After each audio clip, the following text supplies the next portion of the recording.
Caribbean सागर के बीच एक परिवार अपनी यार्ड पर छुट्टियां मना रहा होता है। मां जूलिया तैरने के लिए पानी में कूद जाती है। आराम करते समय उसे कुछ अजीब महसूस होता है। लेकिन क्योंकि आसपास कुछ दिखाई नहीं देता, वह सोचती है कि शायद उसका भ्रम होगा। कुछ सेकंड बाद वही अजीब एहसास फिर होता है। इस बार भी कुछ नजर नहीं आता, लेकिन अब वह घबरा जाती है और यार्ड की तरफ तैरना शुरू करती है। तभी अचानक कोई उसकी टांग खींचने लगता है और वह मदद के लिए जोर जोर से चिल्लाने लगती है। उसकी बेटी कैसी हेडफोन लगाकर म्यूजिक सुन रही होती है, इसलिए उसे कुछ सुनाई नहीं देता। और टॉम और बेटा बेन मछली पकड़ने में व्यस्त होते हैं। जूलिया पानी के ऊपर टिकने की कोशिश करती है, लेकिन मुंह में पानी जाने की वजह से चिल्लाना मुश्किल हो जाता है। थोड़ी देर बाद टॉम को एहसास होता है कि काफी देर से उसने जूलिया को नहीं देखा। वह यार्ड पर उसे ढूंढता है और फिर अपनी पत्नी को खतरे में देख लेता है। वह बच्चों को बुलाता है, यार्ड को उस तरफ ले जाता है और पानी में कूद जाता है।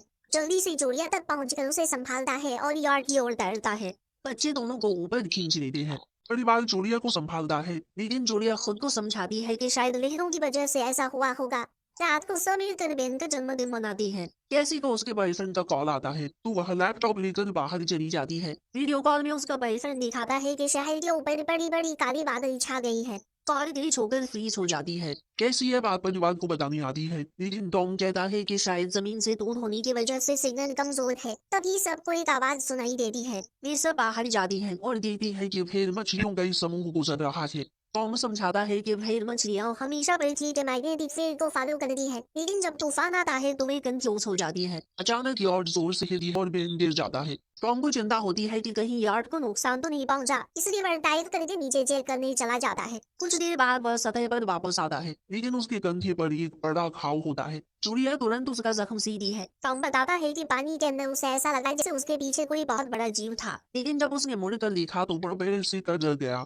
वह कहता है कि जो भी चीज थी बहुत बड़ी थी। टॉम को यार्ड पर काफी नुकसान दिखाई देता है, इसलिए उन्हें मदद बुलानी पड़ती है। जूलिया बार बार रेडियो पर कोशिश करती है, कैसी फोन पर सिग्नल ढूंढती है, लेकिन कुछ भी काम नहीं करता। तभी कैसी को एक अजीब सा जीव दिखाई देता है और वह चिल्ला उठती है, लेकिन बहुत बस बेन होता है जो मास्क पहनकर मजाक कर रहा होता है। कुछ देर बाद यार्ड पूरी तरह बंद हो जाती है और समुद्र के बीच में फंस जाती है। जूलिया रेडियो में एक आवाज सुनती है, लेकिन आवाज इतनी खराब होती है कि उसे कुछ समझ नहीं आता। टॉम परिवार को बताता है कि उनके पास सिर्फ 4 दिन का खाना पानी बचा है और अब उन्हें किसी मछली पकड़ने वाली नाव का इंतजार करना होगा। अचानक रडार पर कुछ डिटेक्ट होता है और परिवार को एक अजीब सी आवाज सुनाई देती है। सब दौड़कर बाहर आते हैं और हैरानी से देखते हैं कि कई सारे उल्कापिंड जमीन पर गिर रहे हैं। जहाँ जहाँ उल्कापिंड गिरते हैं वहाँ बड़ी धमाके होते हैं। एक उल्कापिंड पानी में उनके पास गिरता है तो टॉम तुरंत यार्ड को चलाने की कोशिश करता है। इंजन मुश्किल से चलता है, लेकिन तभी एक और उल्कापिंड उस इलाके को हिट करता है। परिवार डर के मारे एक दूसरे को कसकर पकड़ लेता है। तभी टॉम को समझ आता है कि जो आग के गोले दे रही हैं, वे उल्कापिंड नहीं बल्कि सैटेलाइट्स हैं। उसी वक्त बेन देखता है कि यार्ड से धुआं निकल रहा है। टॉम चेक करता है और कंफर्म होता है कि इंजन खराब हो गया है। हवा तेज होने लगी है तो फैमिली यार्ड के अंदर छुप जाती है। बिना ये नोटिस किए कि कंपास बहुत तेजी से घूम रहा है। यार्ड जोर जोर से हिलने लगती है। बेन फिर से गिर जाता है और इस बार उसे चोट भी लग जाती है। लेकिन तेजी से यार्ड से टकरा रही होती है। टॉम स्ट्रगल करके बाहर जाता है और लाइफ जैकेट लेकर आता है। तभी पावर चली जाती है। टॉम तुरंत पावर बॉक्स का बटन प्रेस कर रहा है और लाइट वापस आ जाती है। उस वक्त बेन नोटिस कर रहा है कि जूलिया के नाक से खून बह रहा है। जूलिया को चक्कर आने लगती है, जबकि कैसी सिंह पर जाकर उल्टी कर लेती है। टॉम वीडियो ट्राई करता रहता है पर सिग्नल नहीं मिलता। अचानक एक तेज हाई पिच्ड नॉइज आती है और हवा और भी स्ट्रॉन्ग हो जाती है।